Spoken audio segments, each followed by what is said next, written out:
Welcome back again to the Building HVAC Science Podcast. Our goal to create better, more knowledgeable HVAC and building performance pros by helping the two professions better understand each other and work together in the systems that they create, design, maintain, and service. This episode is a solo cast, another one. It's from Kaiser, and the title of this is The Perfection Trap in the Trades. I'll give you a couple quotes from the episode and possibly get your taste wetted and get you to move on through the rest of the episode. Good enough isn't a fixed point. It's a moving target shaped by goals, expectations, and consequences. Perfection can push us forward, but can also quietly pull us off track. That's an interesting one. If I delivered what I promised in the time promised using the resources promised, that is good enough for me. And then a final quote, the real skill is knowing when extra effort adds value and when it just adds ego. Hey, this is going to be a good episode. Really hope you enjoyed listening to it. So let's get into it. Kaiser, solo cast on The Perfection Trap in the Trades. Hey everyone, welcome back to the Building HVAC Science Podcast. Kaiser here. I'm solo on this episode. We've had some requests for monologue podcasts, so we're going to try that out and see how well it works. On this episode, I'm asking myself the question, can good enough be perfect? And this is actually a question I've asked myself in real life quite a number of times, really. And I've found it to be very situational and subjective and have a lot of parameters to consider.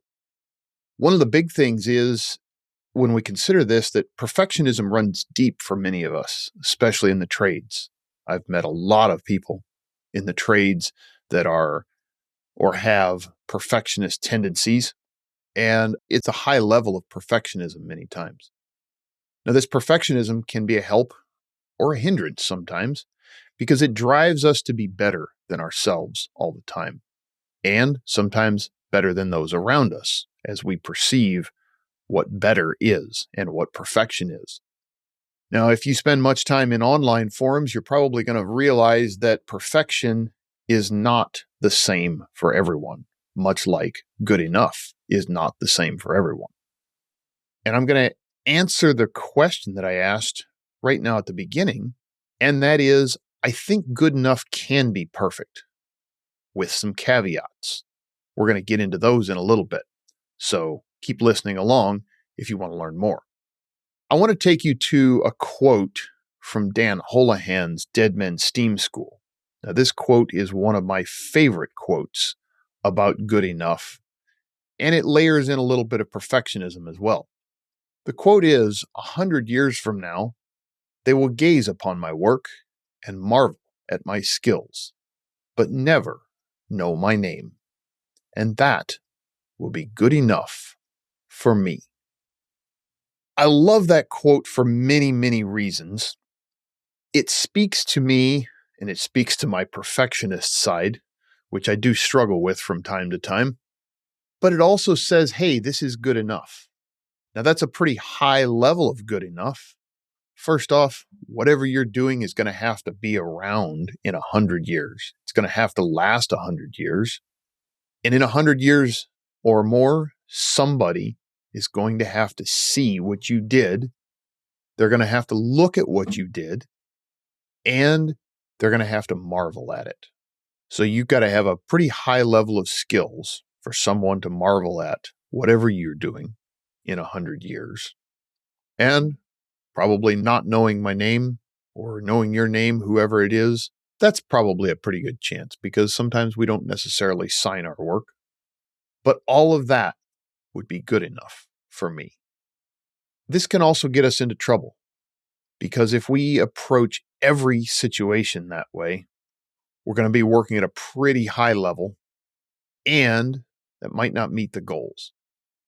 In today's parlance, good enough has become synonymous with low quality work in many cases. We'll hear sayings like, looks good from my house, good enough for government work, good enough for who it's for. All of those I've actually said myself, and in the context, they may have been appropriate. But looking back, maybe they weren't necessarily appropriate either. So that good enough is very much a moving target. We mentioned earlier there's a lot of parameters around that. So let's dig into some of those parameters and a few other things that may set good enough to perfect. Some of these are, and this is a big one, I think, what is the goal of whatever it is we're doing? What kind of time frame does this need to be achieved in? What things can we leave out or not do and still meet our goal? Now, a lot of people may mention a rule called the 80-20 rule. The 80-20 rule says that 80% of your outcome is done by 20% of your work. That doesn't necessarily mean that 80% is good enough, because we need to hit 100% of our goal in order to be perfect in this situation. Now, that only may be 80% of the way to absolute perfection, but in that case, good enough might just be perfect. What are potential outcomes? So if we leave something out, maybe it's only going to last 50 years instead of 100 years. Is that okay? Is that acceptable? Are we going to do something to a building or a mechanical item that should probably only last 20 years, but we're going to do it to such a high level that it's going to last 50 years or 100 years? Doesn't seem that spending that extra time and effort would really be worth it if the rest of something is going to fail in a much shorter time than the work we put into it. So maybe we don't need to do as much work. What are the expectations? We have to understand the expectations of many different facets. If we're working for somebody, we need to understand the customer's expectations. And in order to do that, we're going to have to communicate with them really well. We need to understand our employer's expectations, maybe our coworkers' expectations. Because if you've ever worked around somebody that's a perfectionist, they can shame you into doing things better, we'll say. Maybe we work in a regulated area where we have inspections done or permits that need to be pulled and we have to do things to a certain standard. Well, if we're meeting or exceeding that standard, that would be considered good enough.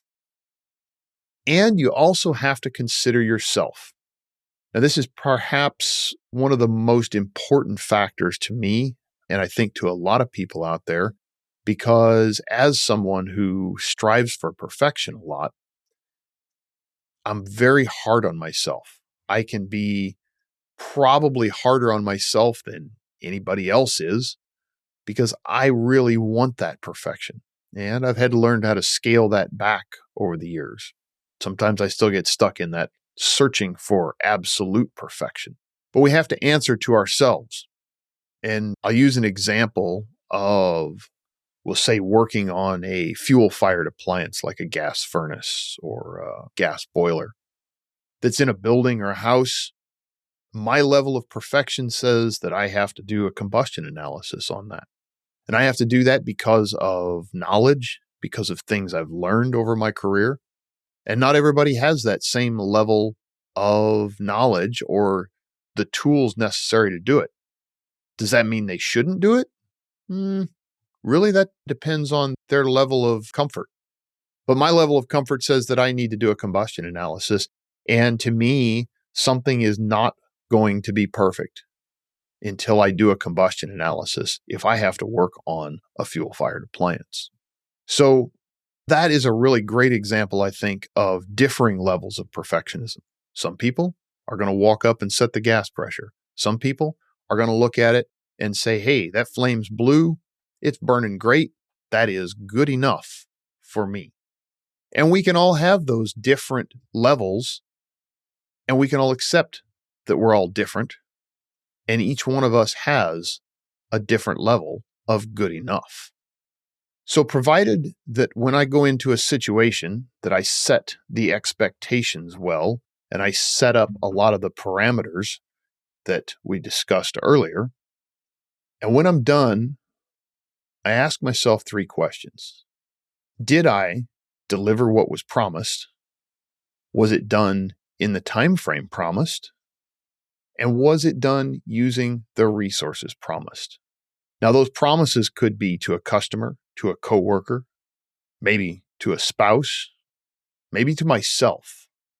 But if I get 3 yeses from those 3 questions, then I tend to consider whatever I did good enough for me.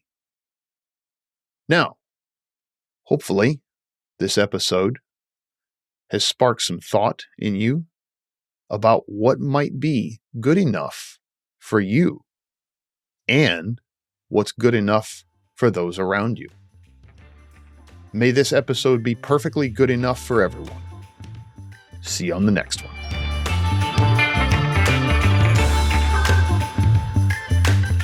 Thanks for listening to this episode of the Building HVAC Science Podcast. Some of the topics we discuss require technical training for proper interpretation or safe execution. So if you're a trained pro, you can proceed immediately. If you're not, please consult with and hire a trained pro. The Building HVAC Science Podcast is a production of TrueTech Tools Limited. In full disclosure, I'm one of the owners of TrueTech, and the opinions expressed are those of my guests, my co-host, or myself, depending on who is speaking, of course. If you're in the market for any tools or test instruments mentioned in the podcast, take a look at what TrueTech Tools has to offer. That's TrueTechTools.com. And you can use the offer code HVACBS for a nice discount. Well, thank you for listening, and thank all those other great platforms and trade-related resources and influencers that are out there. And I'm just going to read down a list here. Measure Quick, HVA Chicks, HVAC or School, HVAC Shop Talk, Stephen Reardon, HVAC Reefer Guy, Tool Pros, Service Business Mastery, Quality HVAC, HVAC Overtime, HVACR Videos, HVAC Grapevine, HomeDiagnosis.tv, and AC Service Tech. Thank you to all those folks that are making those great resources that are available to so many. Hope you enjoyed this episode, and look forward to having you come back again to listen to more on the Building HVAC Science Podcast. Take care.